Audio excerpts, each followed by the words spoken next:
The first thing I want to address is working with your cutout image elements on individual layers. And that's the really important thing to start off working with, is to get all of your image elements on different layers, because then you can work with editing them in a very seamless way. As you can see, I have different image elements located on my respective layers. And if I turn these off, I'll get down to my original image, which is the dancer that I cut out. So that's the first thing. Get your image elements in Photoshop and then start editing them. Sometimes I bring in image elements and they're a little bit rough until I know that I'm going to use them. And then when I know I'm going to use them, then I spend more time on cleaning them up when I really know that they're going to be a part of my collage.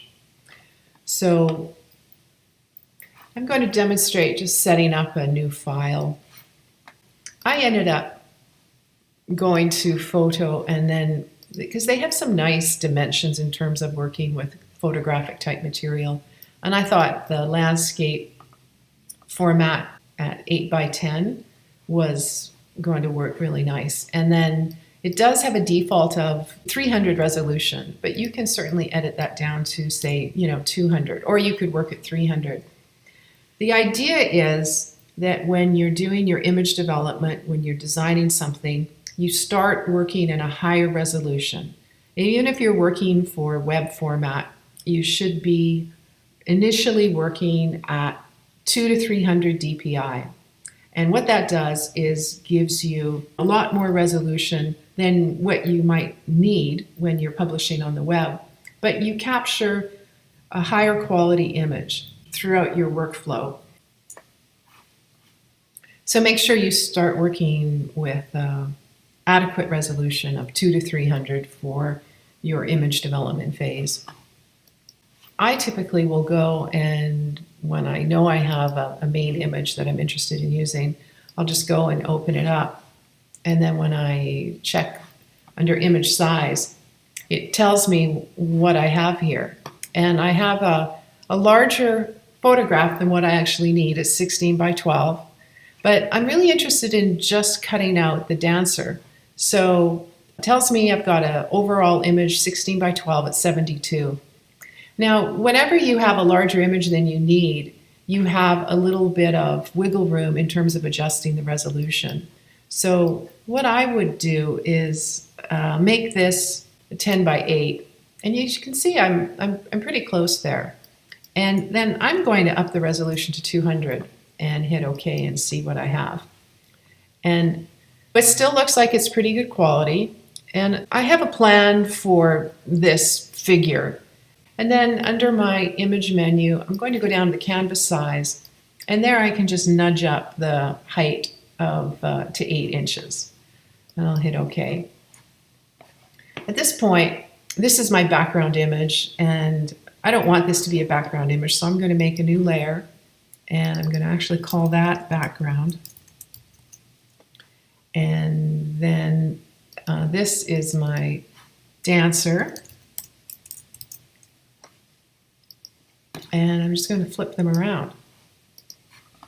At this point, I'm thinking the proportions of the dancer to the overall format of my document looks pretty good.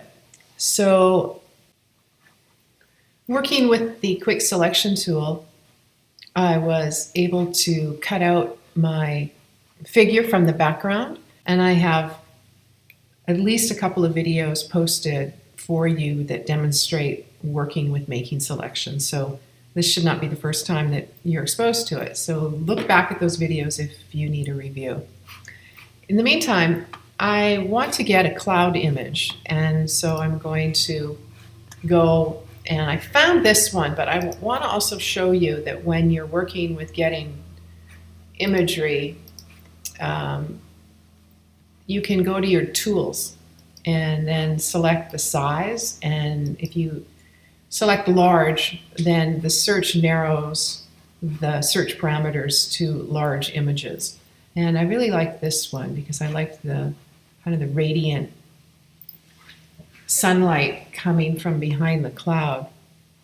And then on some websites you can right click to save your image, and sometimes you can just drag your image from the from the web page onto your desktop. But I can't do that in this particular image, so I'm just going to do a screenshot, and then that will get saved. And then I'm going to go open up that file, and I have it in clouds. And then using your move tool, I can drag this to my file that I'm working with. And you just have to keep holding down your mouse until you're on your artboard, and then you can let go. At this point, I know I want to blend these images together, and if you go up to your blend modes on your layers palette, overlay is a really nice feature for blending imagery together.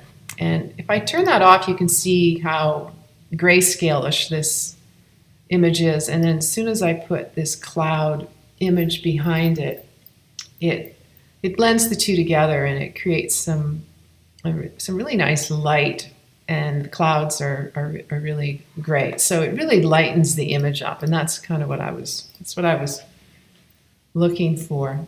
So at this point, I could move this around and see, where the imagery works the best. If I move it a little bit this way, I tend to get a little more bang for my buck. So I think that's pretty good. I could even scale it a little bit larger because it's going to be imposed. I can kind of play with scaling it a little bit, and it's not going to hurt my image too much. So I kind of like that. So at this point, I can quickly cut it out just by going to my dancer layer, Command or Control click on your thumbnail to get the marching ants from my dancing back. And then I can go back up to my clouds. I'm going to actually call this clouds. It's a good thing to name your layers. I will inverse my selection, so I can do the Command-Shift-I or just go to the menu and inverse it. Then all I have to do is delete it, and I've got my clouds that way. I could also decide at this point to put a little brightness and contrast on the image. Let's see if I can increase the detail a bit there. Yeah, I kind of like the frothiness of the clouds, so let's see what that looks like. All right, so that's coming along. The other element that I want to introduce into my main kind of focal point of my image is a butterfly. So I'm going to go open up that file, and I found this really awesome big image of a butterfly, and there it is right there. And sometimes I like to work with making a selection on a different file, and I'm going to just demonstrate that right now. So I really just need to have the wings. So if I'm thinking that I should be able to do a magic wand tool, and if I reduce the tolerance to 20, let's see if I can make a good selection that way. That's not too bad. I have a little bit of the selection here, but everything else is perfect. So at this point, what I would do is go and see if I can just incorporate my selection. So I'm just holding down the Option key so I can reduce this. See if I can get that. That's not looking too bad. One more little treatment there. You could work with your selection tools at that point. And I'm also going to work with keeping the integrity of the butterfly there. That looks pretty good. And I can hit my delete key, and then I do Command D, and I have some edges here, but for the most part, that's a pretty good selection, at least to work with in the beginning stage. So I'm going to get my move tool and go over and just impose that, drag it onto my image. At this point, I should be able to just scale it a little bit and hit apply. And then I'm going to do the same treatment and do overlay. All of a sudden this is starting to look really interesting, and I'm going to rotate it a bit so it feels like there's some nice movement. Whenever you're working with oversized graphics, you'll see that sometimes they disappear off of your frame, but they're still there. And so I'm just going to reduce the size a bit and kind of keep positioning it so something like that, and hit apply. And I could also work with reducing the opacity, and then you can see now that the dancer's outfit is, I think, really starting to come to life. At this point, I'm going to go ahead and work a bit, and then I'm going to show you how to work with oversized text elements.